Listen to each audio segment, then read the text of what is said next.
Ladies and gentlemen, welcome in. Hey, I don't know if you guys heard. There's this little thing called the NFL draft that happened last night, and you could rest assured that the Jacksonville Jaguars had something going on. I say that. Not every team had a pick in the first round of the draft, but that's a whole other conversation and a problem that the Duval did not have to deal with. But hey, let me go ahead and bring him in. My personal champion, Travis Holmes. How much fun did you have last night, sir? Man, I had all the fun. It was a crazy night, man. It was a crazy night full of all the emotions, and I also got to spend it with about 80 other Jaguar fans in the X Twitter Spaces. Nice. Everybody freaking out, just watching all the receivers come off the board. But we'll get into it, man. It was a time. Hey, listen, first of all, I hope someone on that space has had a hug for you when Jared Verse was eventually drafted by the Los Angeles Rams. I know I felt for you, but unfortunately your mocks did not come to pass. But hey, listen, there were plenty of people whose mocks were left torn asunder. The corner wasn't picked up at 17 like a lot of people thought. We'll get into the trade back in a minute with that. I know our guy, Jamal St. Cyr, did not get the big man in Fuaga that he hoped for. I gave him a hug on Twitter. Shouts to him. News 4 Jax. And a whole lot of stuff happened. I know a lot of conversations we had with T-Wigs last week certainly felt like they came up and came to pass. So props to him and Locked On Jaguars for helping us and prognosticate that, how you say, I won't call it prediction, but logic. Yeah, how about that? And but yeah, let's start with this. The thing that happened first is what I'm going to address first was the trading back 17 to 23. Now, at the time, have to admit, I was in the camp of hated it. I've been in the camp of goodness for how many weeks now, Travis, that I don't think they should move. I think they should stand pat. I think they should bolster. Ironically, the lineman on the panel thinks that they should have bolstered their DB core over wide receiver. Instead, Trent Baalke trades back, gets to 23. But what's the key piece in your mind, Travis, that makes this a successful trade? Well, it's the fact that they got multiple mid-round picks, obviously 2 next year. What was it, a third and a fourth in 2025, and a fifth this year. I believe it was 167. That's pretty solid just to move back and still have the same or a similar group of guys that you were looking at 17, because, again, the top 3 receivers were already gone. You had like none of the defenders you truly were considering as your number 1 pick were taken at the time that you were picking. So you were basically, this is almost like having the number 2 or number 3 pick in the draft, if you want to look at it from that perspective. When you say defenders, I thought Quinyon Mitchell and Arnold were both still on the board, though. Correct. So what I'm saying is, none of them had been taken. So they were still on the board. They were still available. So at that point, I'm like, well, goodness gracious, this is getting wild. Like, this is getting something serious. Like the fact that it's been all offense all the time, and you were at pick 17, and the only ones that's been taken at that point was Latu and goodness gracious, well, Latu and Burst, right? Yeah. So at that point, I'm like, all right, so this is almost akin into very many other drafts having you have the best choice of maybe the top 2 corners. You have an option between having one of the realistically one of the top defensive tackles available. I mean, I know Murphy was gone, but you still had Newton on the board, who's also still on the board, oddly. You had a lot of options available there. So to be able to still move back just 6, 7 picks and still have that same general group of guys available for you is a great process. I mean, you know me, I'm always going to criticize when I think it's worth criticizing, and I'm always going to champion when it's worth championing. And this process is the best I've seen from Trent Baalke. Well, I'll say this. The part for me that assures that this was a good move in terms of value, I might have questions about this particular choice. I mean, I know we talked a lot with T-Wigs last week of Locked On Jaguars being about Quinyon Mitchell being his pick. You and I both know he would have run to the podium at 17 and gotten that done. Also, considering how few defensive players were drafted to that point, maybe a lot of the opinions we had during the week would have opted to trade back, as you said. And I believe that Quinyon Mitchell was still available. One in the Lions he eventually fell to, right? So I feel like there might be some philosophical dissension. But to your point, if as it's alleged by Trent Baalke himself, actually, that Brian Thomas was always the pick at 17 to jump 6 picks back, right? Essentially a fifth of the draft, Right. and still get the guy you wanted. To me, that's where the victory is. We can argue about whether it was the right guy. You at least got value from it. No, more bites of the apple, as has been said, right? I think at least in that, Baalke should be given props. But so with all that in mind, well, let's get into Brian Thomas. Let me get hip like the cool kids. Let's see BTJ. Holmes, first of all, your thoughts on the pick. Your thoughts on the pick and why you think it'll work. My thoughts on the pick is it's going to take a little bit of time to get him up and going, as far as give him some great NFL coaching. So wide receiver coach for the Jaguars, Chad Hall, is going to get his hands on him, going to shape him, going to mold him, get him into the playbook and all of that. So BTJ, I'm a general fan of the pick, and that at the time of the pick, I wasn't as happy because, frankly, I was all in on the top 3 receivers. And if it wasn't the top 3 receivers, I had this mold in my mind that I wanted to be someone like a speed demon, who can be plug and play and running all the routes, more like a Calvin Ridley. That's not BTJ, and that is okay. But he is different in some ways. So we were going to actually get into that. But I like the overall pick. He has the speed, he has the acceleration, he's explosive, he has a crazy catch radius, and he tracks the ball like no other in this stack of receivers. But he did have a limited route tree at LSU. He was inconsistent at beating press coverage, and he was really inconsistent in catching the ball in traffic. He was a lot of people saw him as just that vertical guy. So I'm looking more to them getting their hands on him, trying to mold him and getting better at that intermediate area, and just being a little bit better at using his strides and size and his strength to win, beating that press coverage, kind of things like that. But overall, great, solid. I got to give it like that B plus range, and it pushes it to the A range when you talk about all the winning that they did on the actual value of the picks in the drafts. Yeah, well, and so to get into it, like his impact is, like you said, to be that contested catch guy. You have some graphics and stuff. Let's go over those real quick here. Right. So the one concerning thing for me was always everyone kept saying, look at his numbers, look at his numbers. And I'm like, yeah, look at his numbers, but look at the tape.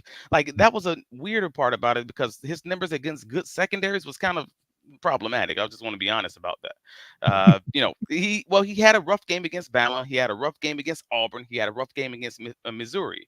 And even in the FSU game, while it looked like he had a good game, quote unquote, he didn't have a good game. A lot of that was just the empty yards late in the game when it was, basically over. So just to be honest about that, that was problematic. So that's concerning at minimum. But that's not to say he's not going to be a great player, because, again, it takes a team to win a game, etc. But nevertheless, that is something that he's going to have to get over, because you're going to see NFL talent every week in the NFL. However, SEC talent, NFL talent, but you repeat yourself. Continue. Basically the same thing. But so I've seen everyone. I've seen a lot of the national guys. I've seen even some local guys kind of have some comps for him, and I'm like, well, that's not what the tape supports. So I've seen Chris Sims saying that BTJ, he's AJ Brown, and I'm like, in what world? Based on what tape? Are you implying Chris Sims made a bad analysis? For sure.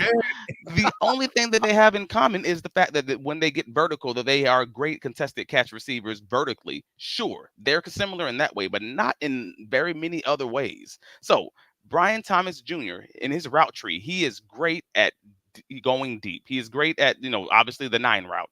He's really good at the corner route, out routes, and curl routes, things of that nature. A little bit of opportunity needed on the dig routes and the post routes and things like that.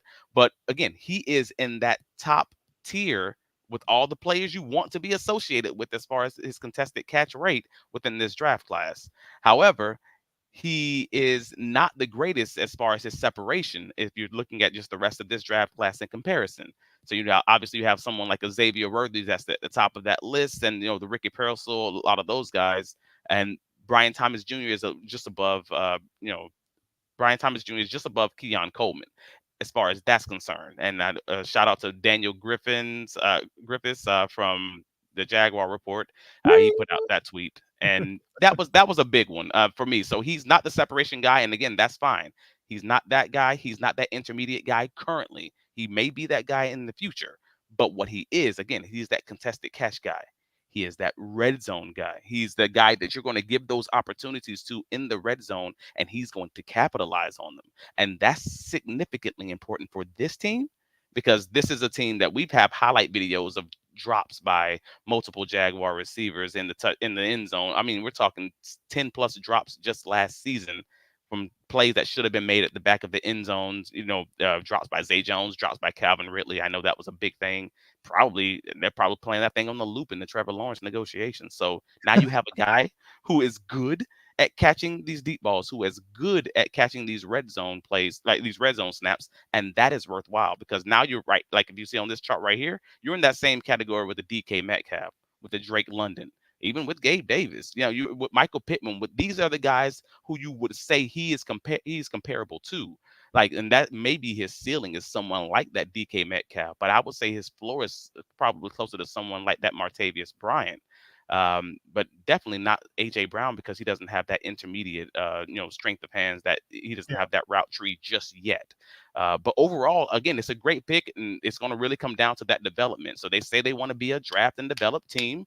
All right, show me, because this is going to be your opportunity right here. So he may be a contributor in this first year, or I would hope he explodes, but that shouldn't be the expectation walking in until they can try to get him, gauged and figure out what he's going to be able to pick up and how quickly he's going to be able to explode. So you've been critical of Chris Sims' comp, which obviously is the correct call that he's wrong. But you mentioned DK Metcalf. Walk us through the similarities you see there. Well, that's the thing. That's their strengths, like as far as their height, as far as they're close enough on the weight. As far as the fact that they are both really strong at contested catches, they're really good at getting those opportunities within those contested catch opportunities, but they're not necessarily always going to be the ones who get the yards. We don't need that. That's fine. Like even in Seattle, he didn't need that. In Jacksonville, we don't need you to necessarily be the yards guy. You may be that boom bust guy as long as you can if you give me 10 touchdowns and I don't know, 900 yards, 800 yards, something like that, that's still a successful season. I don't care if you're a 1,000-yard receiver. If you can give me touchdowns, because that's what matters. And that's what this team was missing last year. Well, and so I mean, here are my questions. Like you do comp him to DK Metcalf, which I mean, it's obviously closer than AJ Brown. That's a ceiling. Yeah, I would think the nitpick that, I mean, you could confuse DK Metcalf for a tight end, how big he is. He's got 30 more pounds on BTJ, but I don't want to harp on that. You're looking at it for what the role he's playing. Correct. I said that for the people out there who are going, but DK Metcalf's so much bigger. We know. We're talking about the role he'll play in the offense. And this is, here's the thing. You're mentioning a boom and bust situation. I call this kind of guy a lottery ticket, for example. If the number hits, it's a touchdown because he's that kind of size. But for my money, we know that Zay Jones is already on the roster. You and I are at a little bit of an impasse on how Zay Jones was a problem. You feel like he was a drops machine. I feel like he was asked to make a lot of tough catches. Made a number of tough catches that are forgotten because of how much time he missed. Drops machine was way too far to the right on that one. Goodness gracious. I did not think the man was a drops machine. The man had a rough season. Yeah, he has compared to what he normally was doing, what we're used to seeing in 2022. Yes, he was a problem. I think that's fair to say at bare minimum. He was obviously injured. He obviously wasn't himself. Yes, he did have a lot of drops, and yes, he had a lot of close misses in some critical opportunities. Absolutely. In some difficult opportunities. I think the degree of difficulty is where I give him kind of a pass. Like he was asked to bail out a situation. Sometimes he did, and sometimes he didn't, And unfortunately, I'm not giving anybody a pass. That's coaches, that's players, that's across the board, because I don't think we're in a position to do that. So it's things that I understand your general point, because I'm a Zay fan. But at the end of the day, I'm just comparing what I see on the field, and those catches are expected because that's the role that you play. And if you're brought in to be that contested catch guy, and you're not making those contested catches, I know it's close, I know it's the NFL, I know it's tight, I get it. But if that's your role and you're not succeeding in that role, then we're going to have to go out and find a guy to play that role. That's kind of what happened with Zay Jones and Gabe Davis. I hear all of that. Here's what I read though, and I've really only started to put this together lately. I should have brought this up a month ago when you first started talking about contested catch guy being a target at wide receiver, which again on paper sounds great. any team wants a contested catch guy. Like, listen, it's the same for quarterbacks too.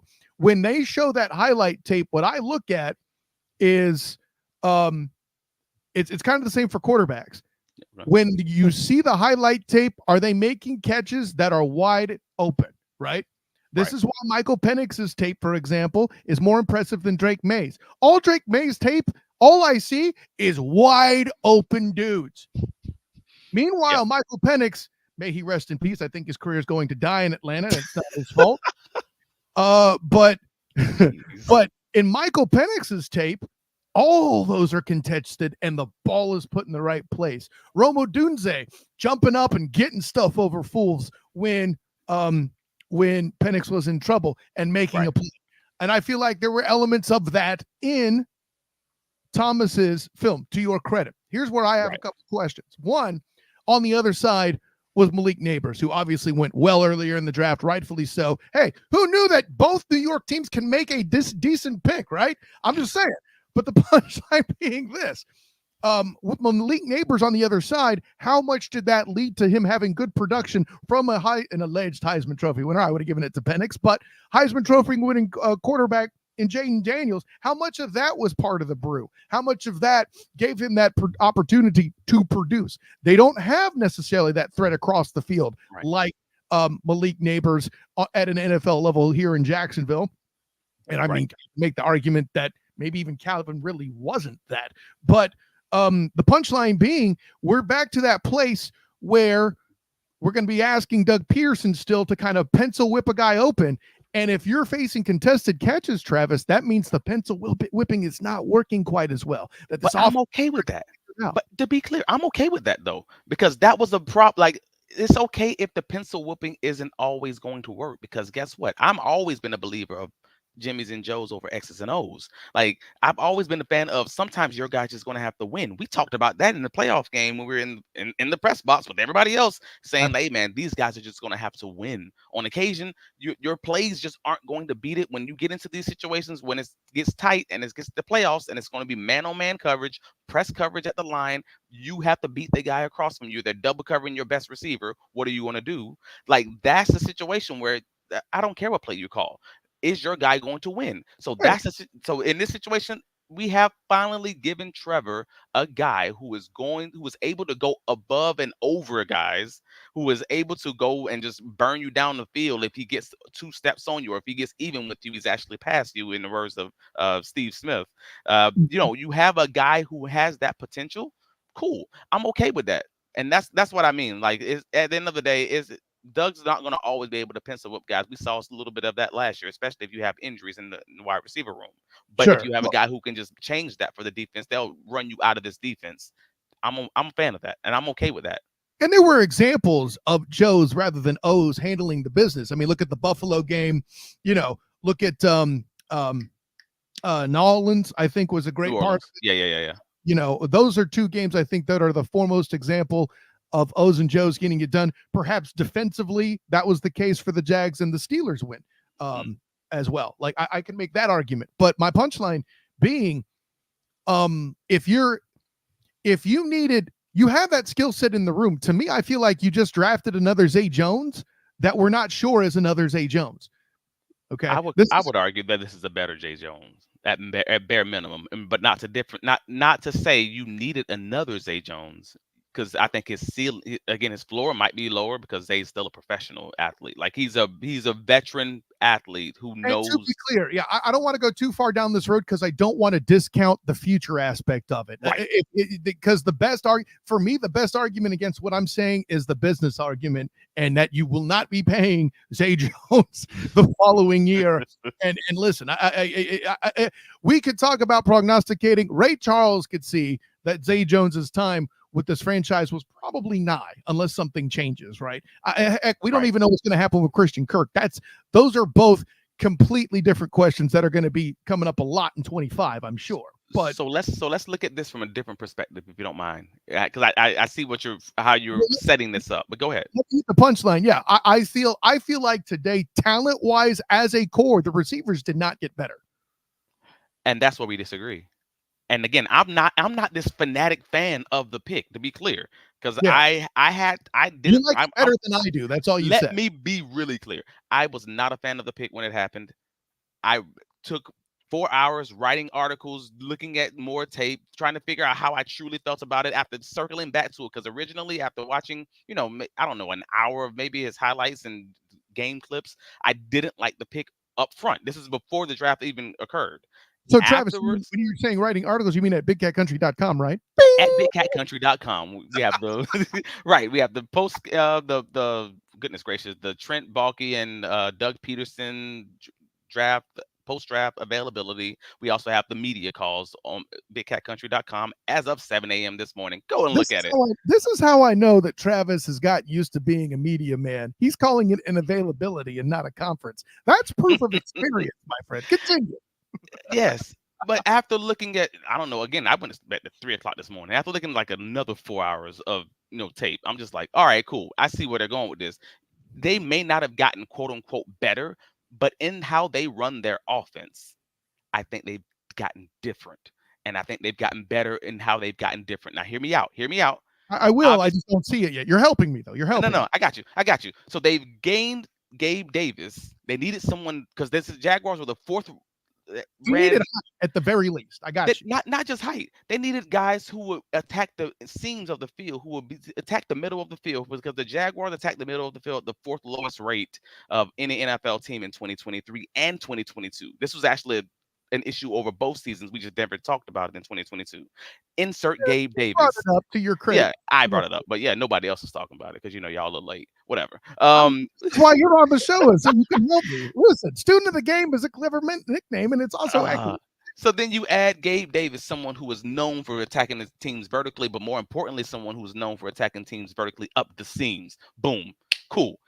That's great. Then you add another receiver in BTJ and Brian Thomas Jr., who is able to attack the defenses down the sidelines vertically. And I know that was a role that Zay Jones held. However, with Zay Jones' inconsistency with being injured last season, that opened up an opportunity. Not to mention, I would also argue that BTJ's ceiling, his potential ceiling, is higher than what I see that what Zay Jones is more likely to be is what he is at this current moment in time. Mm-hmm. You add that fact that you know who Evan Ingram is and you know who Kirk is. These are two guys who's going to eat up underneath. Now you open up the underneath for them because now you have not one but two vertical threats. The addition of Gabe adds to the seam. The addition of BTJ adds to the sideline, and now you can let those two truly eat because teams aren't going to be able to double those two. And if they do, you make them pay for it, hitting them over the top to those two seam receivers. That is why you make it work. If you run your offense that way, because the Jaguars historically have, they just haven't had the second guy to do it. So what I'm hearing you tell me is they're building a blueprint to essentially do it in a poor man's 49ers style, meaning you have guys who are good at several positions, but nobody who's particularly great and would eat up the contract of, let's say, a now Calvin Ridley with the Titans or a Stephon Diggs in Houston. So, and granted, the Titans and Texans are both leveraging the advantage they currently have with brand new, essentially, quarterbacks. I know Will Levis is technically his second year, whatever, brand new. Okay. Whereas Trevor is inches away, is currently negotiating the extension. We'll put it that way, right? So, you're getting in guys who are cost effective that Trevor will be asked to elevate. And let's be clear, Travis, there have been times for all the turnovers he did have and where he was imperfect due to injuries, due to, still getting some of the young kinks out from still recovering from life under Urban Meyer as a rookie, for certain O-line issues, all of those bullet point things that we've been talking about. Trevor Lawrence has elevated this team at times despite injury. And listen, I know it's not an offensive issue, but when the DBs started dropping like flies, that's when they really began to struggle. Everybody seems to be forgetting that. But to that point, I see where you're at. They were looking to replace Zay Jones to, kind of make better their cap situation.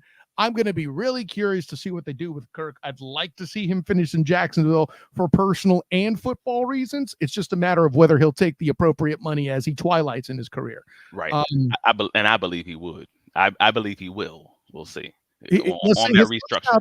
his personality fits fits that profile. I definitely agree with that. Right. But I believe this will open up the Jaguars' vertical passing game, which is something that we just haven't seen very much of. Like we can probably put on one hand the amount of vertical passes, 50+ yard passes in the air that were like touchdowns, and one of them is probably the Zay Jones post route, against the Chargers. We can all remember that's just how infrequent we've seen these successfully, not pass interferences. I mean catches for touchdowns. So this is an interesting thing because if it hits, it will hit well. So and let me jump in the comments real quick. First of all, Robert doing the thing again. Appreciate the LFG from a comment at the beginning of the show. Man, props and respect. And this is a point he brings up to kind of support BTJ at the combine. Thomas proved he can run crisp routes when asked and kind of looked like Ridley. I'll say Ridley-esque, sure. But I felt like Ridley too was that lottery ticket player in Jacksonville. Let me be clear, and that's the point of his. Yeah, the point I'll make is Ridley was unhappy with the exclusivity of his role. He was basically doing one thing, right? A rookie may not have that same, how you say, opportunity or awareness to complain about that quite yet too. Well, that's the thing. The way that LSU used Brian Thomas Jr. is mostly the same way that Ridley was complaining about being used. So if more likely than not, he's going to be happy about being used the exact same way that he was used in college, whereas Ridley was like, I want to be moved around more, right? Understandably, rightfully so.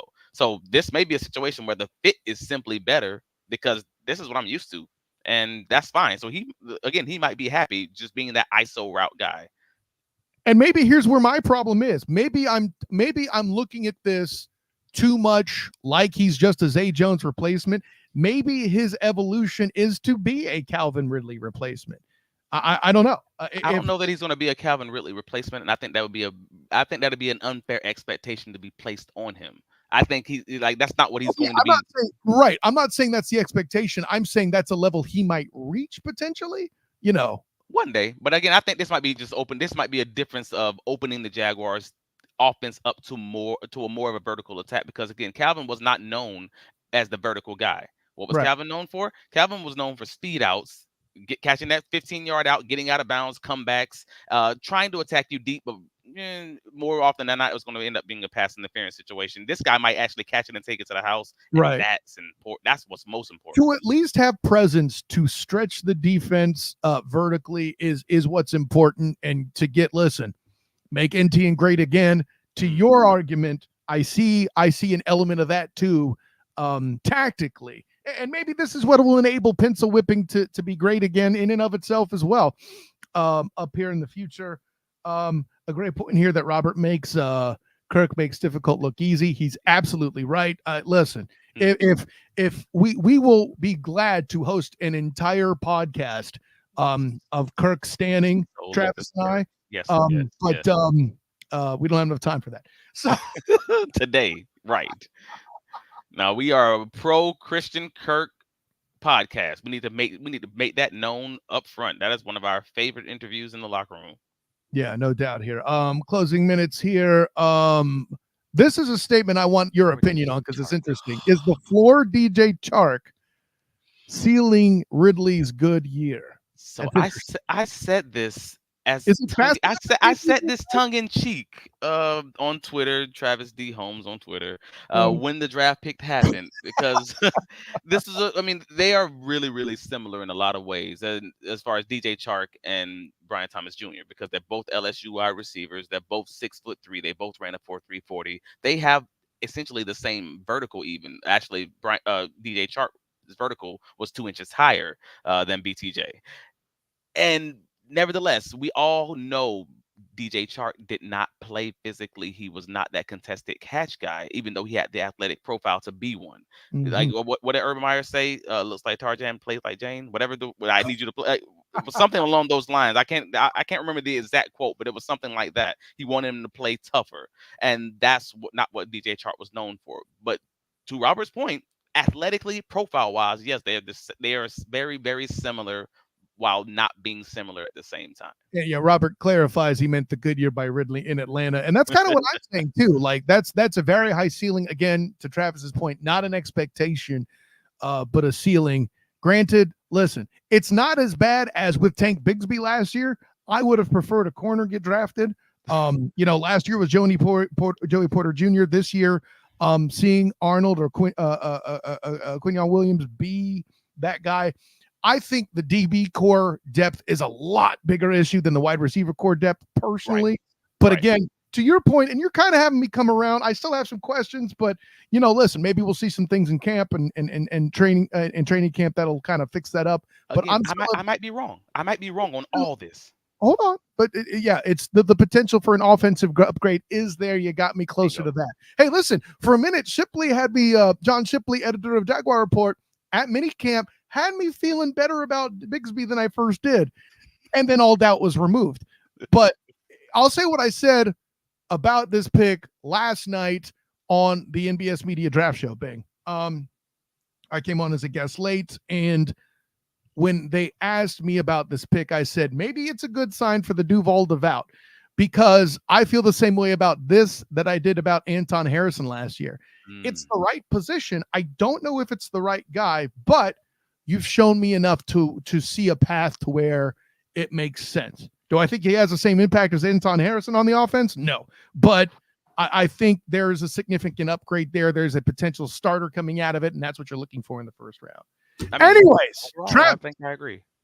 Yeah, we could do another 45 minutes, I think, on this, but we're over 30 already. Tell the people where you could be found.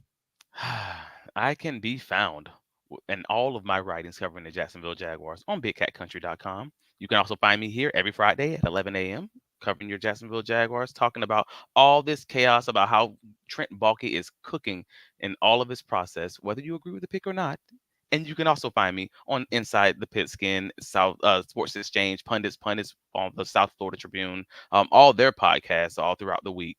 If you need me, you can catch me, Travis D. Holmes, on Twitter, Facebook, Instagram, etc., all the socials.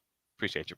Of course. Hey, honor, joy, and privilege to have everybody aboard. Thanks to Robert. Thanks to Vike Steele in the comments. You're asking about how we feel about the Jags trade. I would encourage you to head over to Sir Toba Media YouTube page, the Sports Den YouTube page, the Huddle Up YouTube page. Watch the beginning of the show. We talk about that a bit in depth there too and knock that out the park.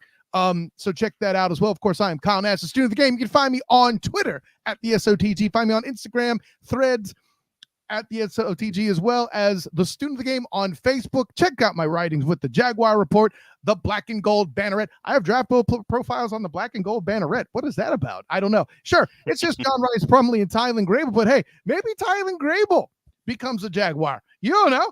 It's a thing. Round 6 or 7, I'm saying. But and of course, check out my work covering the Orlando Magic with A7VN Sports and the 3-point conversion, as well as the Student of the Game podcast, where, listen, there's going to be a lot of NBA playoff talk, a lot of NFL draft recap this coming Wednesday. Make sure you get your share of that as well. An honor, joy, and privilege to have everyone aboard. I'm looking forward to the next pod already, like yes. I don't normally already, but this. I want to see if Travis is ecstatic or an old man or as a grown man crying. Rounds 2 through 4, man. You got to hit. Let's go. It can still go either way. But until next time, everyone, class dismissed.